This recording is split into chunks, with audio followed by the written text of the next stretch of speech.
មានបងមាននិយាយទៅថ្ងៃនេះគឺយើងមានការដាក់បន្ទូលដូចជាការដើរការអីផ្សេងៗរបស់ពួកគាត់ដូចគ្នាហើយសម្រាប់ National Costume ក៏យើងនឹងជ្រើសរើសយកឈុតដែលបានបែប National Costume ហើយនឹងឈុតខ្លះ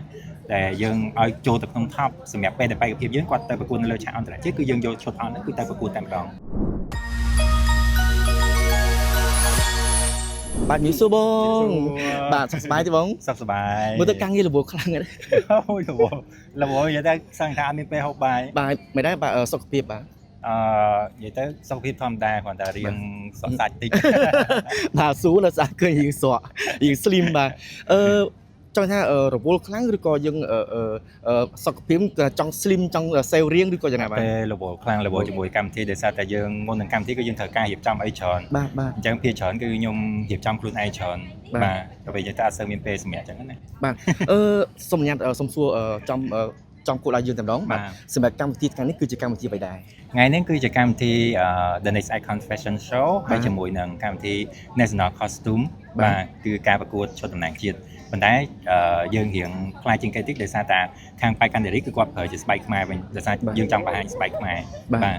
អូខេបាទក្រៅអំពីស្បែកខ្មែរតើគោលគំនិតចម្បងដ៏សំខាន់នៃកម្មវិធីនេះបាទតើយើងចង់បំផុសអំពីអ្វីរំលឹកអំពីអ្វីនិយាយទៅកម្មវិធីនេះវាជាបានន័យថាវាជាការប្រកួតមួយនៅក្នុងកម្មវិធីសប្រាដែលយើងត្រូវតែធ្វើរៀងរាល់ឆ្នាំប៉ុន្តែគ្រាន់តែឆ្នាំនេះយើងចង់ឲ្យវាប្លែកគឺយើងបូកបញ្ចូលជាមួយនឹង National Costume ហើយជាមួយនឹងការដើរឈុតបុរាណខ្មែរយើងចូលទៅក្នុងនឹងជាមួយគ្នាតែម្ដងបាទថានៅក្នុង Fashion Show នេះបាទក្រៅអំពីការបង្ហាញនៅស្បែកខ្មែរបង្ហាញនៅឈុតបុរាណខ្មែរយើងបាទក៏មានការដាក់បន្ទុកក្នុងនឹងដែរមានបងមាននិយាយទៅថ្ងៃនេះគឺយើងមានការដាក់បន្ទុកដូចជាការដើរការអីផ្សេងៗរបស់ពួកគាត់ដូចគ្នាហើយសម្រាប់ National Costume ក៏យើងនឹងជ្រើសរើសយកឈុតដែលបានបែប National Costume ហើយនឹងឈុតខ្លះដែលយើងឲ្យចូលទៅក្នុង top សម្រាប់ពេលដែលបេក្ខភាពយើងគាត់ទៅប្រកួតនៅលើឆាកអន្តរជាតិគឺយើងយកឈុតអស់ហ្នឹងគឺទៅប្រកួតតែម្ដងបាទបងប្អូនអាចជម្រាបបានថាសម្រាប់នៅក្នុងកម្មវិធីនេះមានយើងបង្ហាញឈុតបែបណាខ្លះហើយមានប្រមាណវគ្គមានយ៉ាងណាដែរបាទនិយាយទៅវាមានពីរវគ្គបានន័យថាឈុត fashion មួយដែលយើងមាន collection ពីខាងវៀតណាមហើយជាមួយនឹងខាងប្រទេសខ្មែរយើង designer ពីប្រទេសខ្មែរយើងហើយមួយទៀតគឺឈុតNational Costume ហើយនឹងស្បែកខ្មែរបាទយើងមានប្រកួត2វគ្គហ្នឹងហើយហ្នឹងបាទអរគុណណាស់ត្រឡប់ទៅកាន់បាទកម្មវិធី Supra National Cambodia យើងវិញបាទក៏លេខឃើញថានៅក្នុងរដូវកាលនេះបាទគឺបងប្រុសបាទរៀបចំជាមួយនឹងការ talent គឺមានច្រើន talent មែនទែនបាទតែក្នុងគោលបំណងអ្វីឬក៏យើងចង់បាន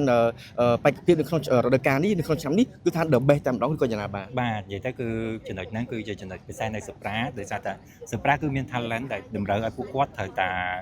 ដូចថាយើងគាត់ត្រូវតែប្រកួតវគ្គហ្នឹងដើម្បីឲ្យយើងដឹងថាតើគាត់មានសមត្ថភាពគាត់កម្រិតរបស់គាត់ប៉ុណ្ណាដែលគាត់អាចទៅឆាកអន្តរជាតិបានអត់ព្រោះនៅពេលដែលម្នាក់ពេលដែលគាត់ទៅឆាកអន្តរជាតិគឺជាចង់និយាយថាបេក្ខភាពម្នាក់ហ្នឹងគាត់ត្រូវតែខ្លាំងបាទគាត់ត្រូវតែ ready everything បើគាត់អាចទៅឆាកប្រកួតជាមួយគេបានអូខេអញ្ចឹងសម្រាប់ពីបងប្រុសផ្ទាល់មានអ្វីចង់ផ្ដាំផ្ញើដូចជាជម្រាបជូនដល់បណ្ដា sponsor ទាំងអស់ដែលគាត់ចូលរួមសម្រាប់ចិត្តចូលរួមសហការជាមួយបងបាទសម្រាប់ខ្ញុំគឺខ្ញុំនៅតែស្នើសូមឲ្យមាន sponsor ច្រើនគាត់ចូលរួមជាមួយកម្មវិធីយើងហើយគឺយើងនឹងមិនឲ្យគាត់ខកបំណងទេអញ្ចឹង brand គាត់ដាក់ចូលមកគឺយើងនឹងជួយឲ្យ brand របស់គាត់ book brand name គាត់ឲ្យគេស្គាល់ច្រើនហើយ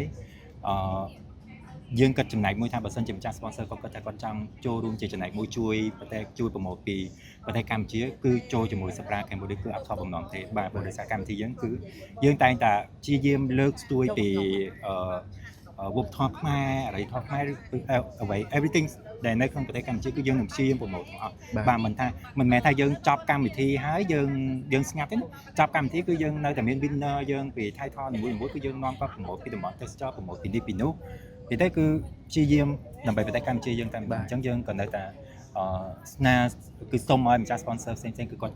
ជួយចូលរួមជាមួយពួកយើងបើសិនជាគាត់ចង់ចូលរួមជាចំណែកមួយជួយដល់ប្រទេសកម្ពុជាបាទអរគុណច្រើនបងចុងក្រោយជូនពរបងបាទសូមមានសុខភាពល្អជោគជ័យគ្រប់ភារកិច្ចបាទអរគុណបាទ